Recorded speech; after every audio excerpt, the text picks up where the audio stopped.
Pasemos a ver la clasificación según en este caso su forma de acción. Según la forma de acción farmacológica tenemos tres grupos súper importantes que son los fármacos de acción local, los fármacos de acción general o sistémica y finalmente los fármacos de acción remota o indirecta.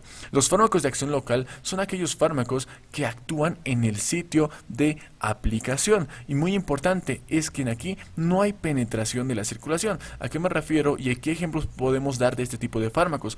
Pues son básicamente los fármacos que se aplican de forma tópica o directamente sobre las mucosas. Como estamos viendo, estos fármacos actuarán solamente en la región donde se aplican. Bien, pasemos a ver el siguiente grupo de fármacos, que son los fármacos de acción general o sistémica. Este tipo de fármacos ya actúan en todo el organismo y en aquí sí hay en este caso penetración a la circulación.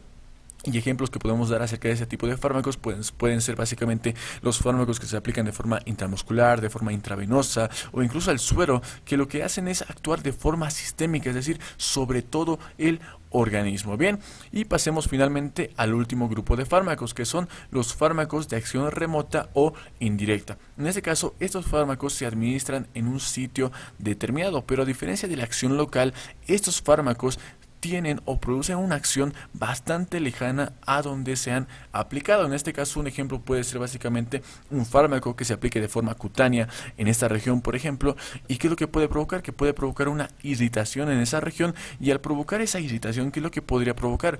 Podría provocar una elevación de la frecuencia cardíaca, por ende una elevación de las pulsaciones y por ende una reacción indirecta, como dice su nombre, acerca de un fármaco. Es decir, la aplicación ocurre en la región cutánea, pero la reacción lejana ocurre a nivel del corazón, como estamos viendo aquí.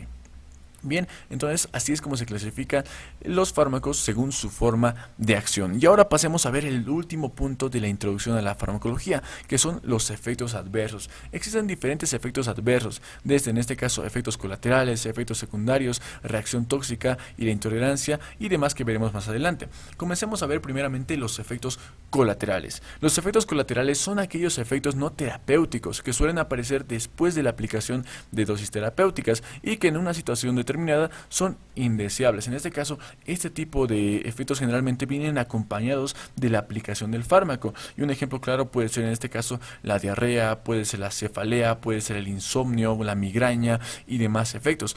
Pueden ser en este caso efectos que ayudan al paciente que puedan ser positivos, pero en la mayoría de los casos generalmente son efectos bastante indeseables. Bien, el siguiente tipo de efecto adverso son los efectos secundarios. Los efectos secundarios básicamente son la consecuencia indirecta de una acción primaria del fármaco. En este caso nos referimos, y hagamos el ejemplo, en este caso, fármacos antimicrobianos, como por ejemplo los antibióticos. ¿Qué es lo que hacen los antibióticos? Eliminan las bacterias que provocan daño en el organismo. Pero ahora, algo muy importante es que estos antibióticos no discriminan de bacterias que provocan daño a bacterias que forman parte de la flora bacteriana.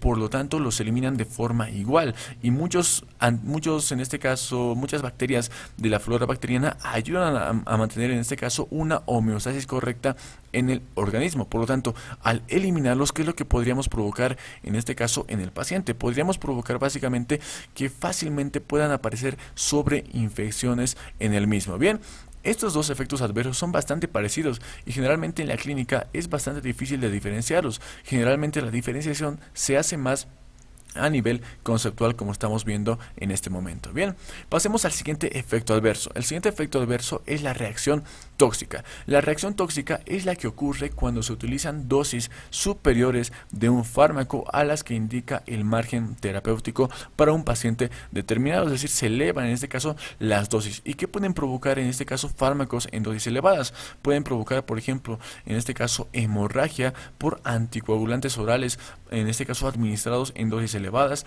También se pueden provocar en este caso convulsiones por anestésicos locales elevados de forma elevada. Por lo tanto, la dosis terapéutica es muy importante. Y finalmente pasemos a ver el efecto adverso de la intolerancia. Básicamente es lo opuesto a la tolerancia.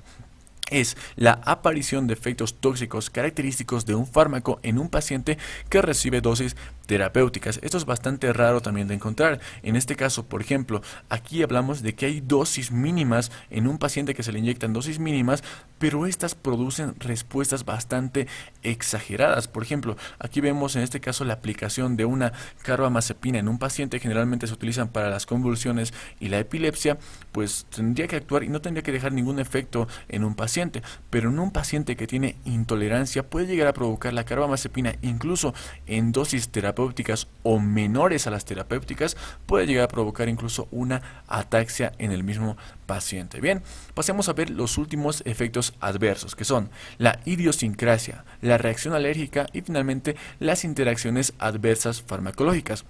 Bien, conceptualicemos la idiosincrasia. La idiosincrasia se trata de la respuesta anormal que tiene lugar en un pequeño porcentaje de pacientes expuestos a un fármaco. Esto generalmente es único en un paciente, generalmente es raro de encontrar, pero en ocasiones aparece. ¿A qué se debe esta idiosincrasia? Se debe principalmente a alteraciones o afecciones a nivel genético. Bien, la reacción alérgica. La reacción alérgica ya se refiere en este caso a una respuesta inmunitaria anormal que se presenta en un paciente después de la administración de una dosis normal de un fármaco. En este caso, como podemos ver, es bastante parecido a la idiosincrasia. Pero ¿dónde está la diferencia? La diferencia se encuentra en inmunitaria. Esta es una respuesta inmunitaria anormal. Por lo tanto, aquí no hay una respuesta o un factor o alteración genético que altere en este caso al paciente, sino que hay una respuesta a nivel inmunitario, es decir, que hay una reacción antígeno anticuerpo. Bien, y finalmente pasemos a ver el último efecto adverso, que son las interacciones adversas